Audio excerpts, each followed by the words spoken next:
In an ocean of premium movie formats, there are tons of options to choose from.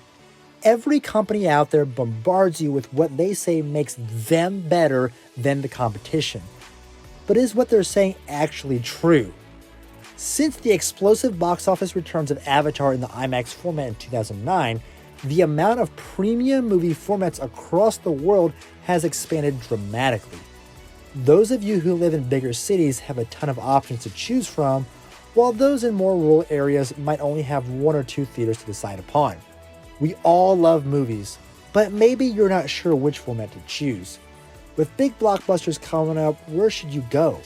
Dolby Laboratories is one of several companies in the last few years to venture into the premium format war, and is getting noticed by the industry in a big way. In this video, we'll dissect the format, take a look at some stuff from their most recent SEC filing, alongside exclusive statements I got from Dolby Labs and AMC theaters to let you decide if Dolby Cinema is the best overall format out there.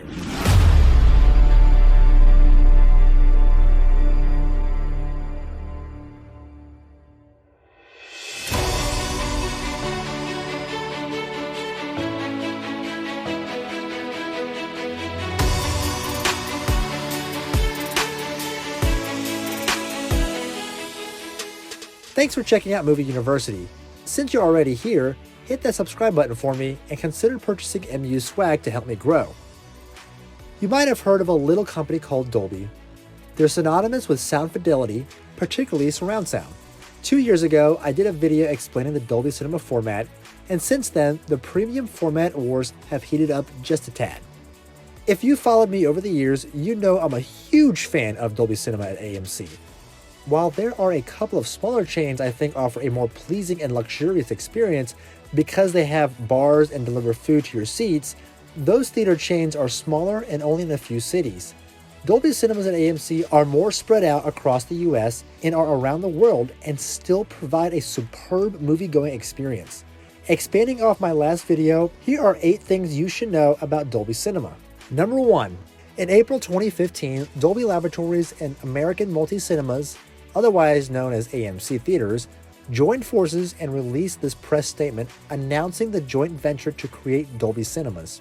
The new format would replace some of AMC's premium locations. The first Dolby Cinema opened in Eindhoven in the Netherlands in December 2015. I reached out to AMC and they told me all of their former premium locations known as ETX had been converted over to Dolby Cinema's prime locations, and this press release from 2015 states some prime locations were set to be converted as well.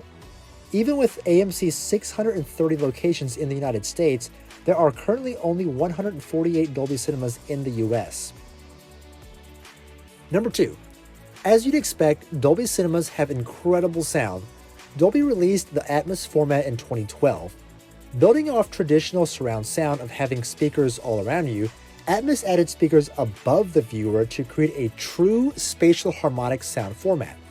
Atmos allows the delivery of 128 audio tracks throughout the theater room. While overhead speaker configurations are slowly becoming the norm, now with more companies getting into the fray and more auditoriums carrying overhead speakers, this type of sound engineering was revolutionary in 2015. When asked about the types of speakers Dolby deploys, Chris said they use a couple of brands. We have a few different manufacturers we work with, but again, we work with the exhibitor.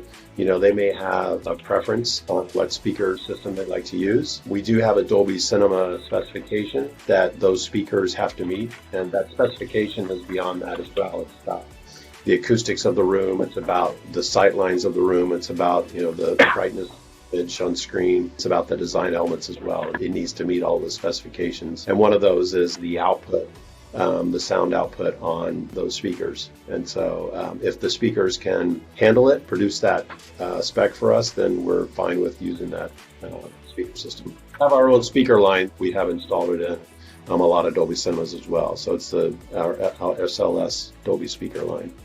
There are over 5,000 movie theater auditoriums that have the Dolby Atmos sound system installed in them in 90 countries. What about special theater auditoriums, you ask?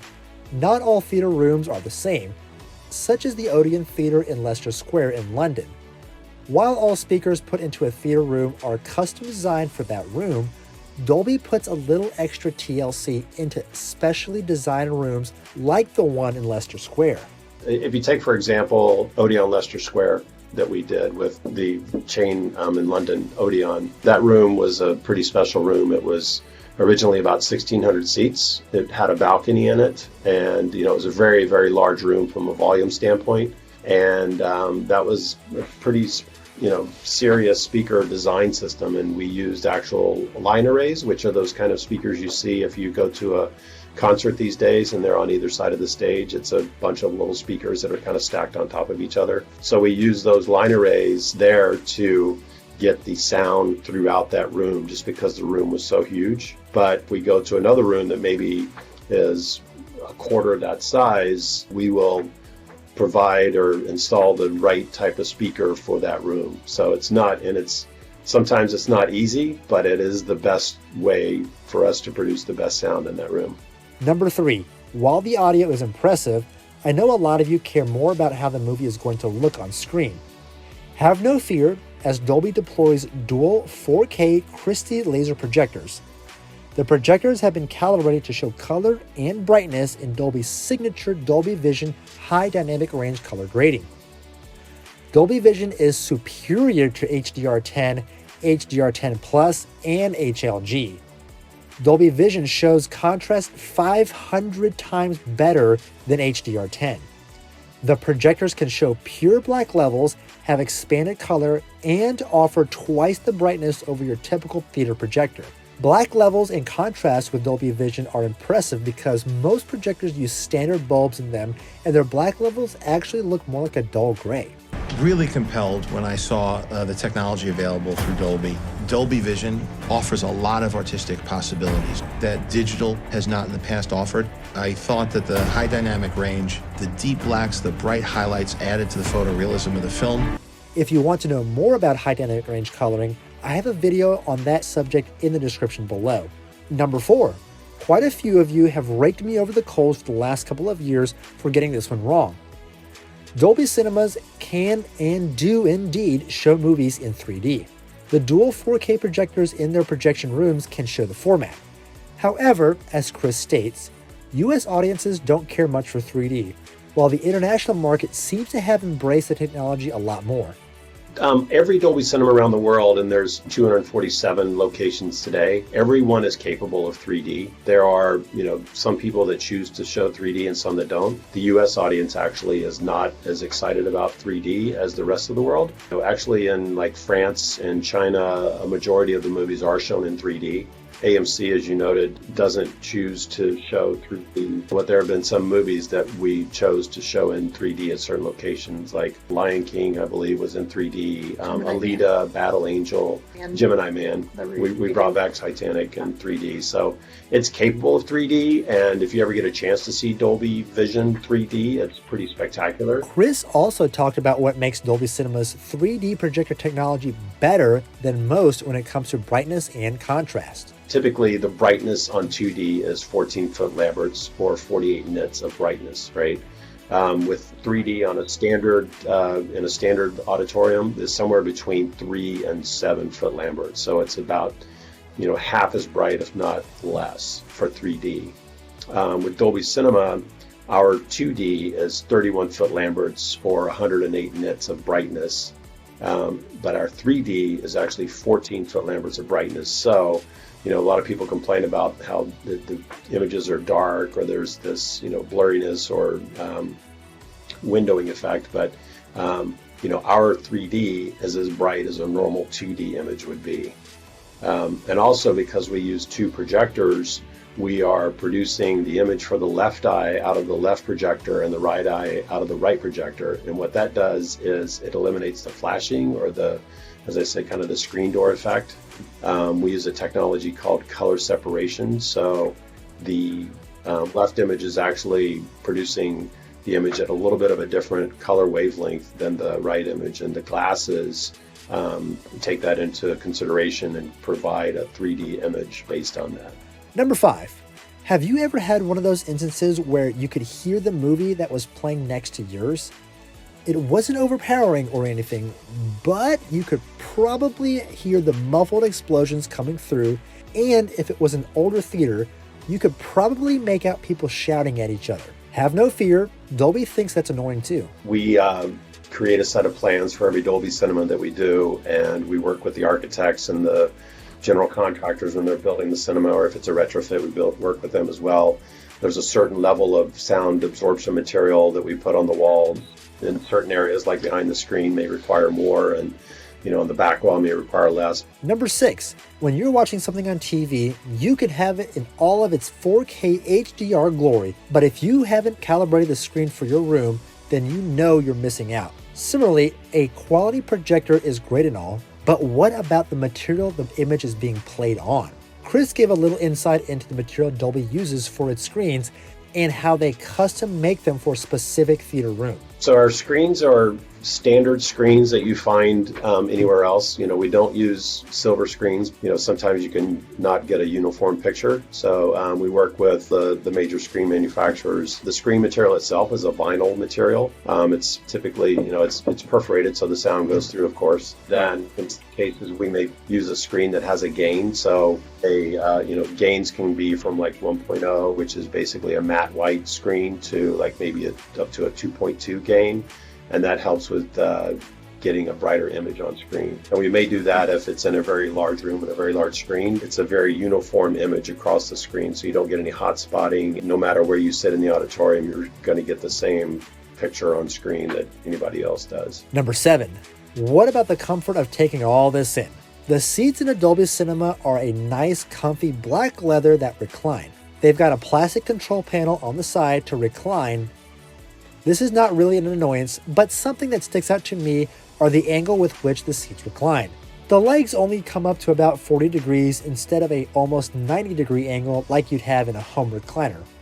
I just felt like the angle was a little odd, but Dolby told me this: our seats offer a comfortable angle to relax, but still provide moviegoers easy access in and out of aisles without disturbing other people in the cinema. Fair enough. I haven't done a study on this. It was just something I noticed.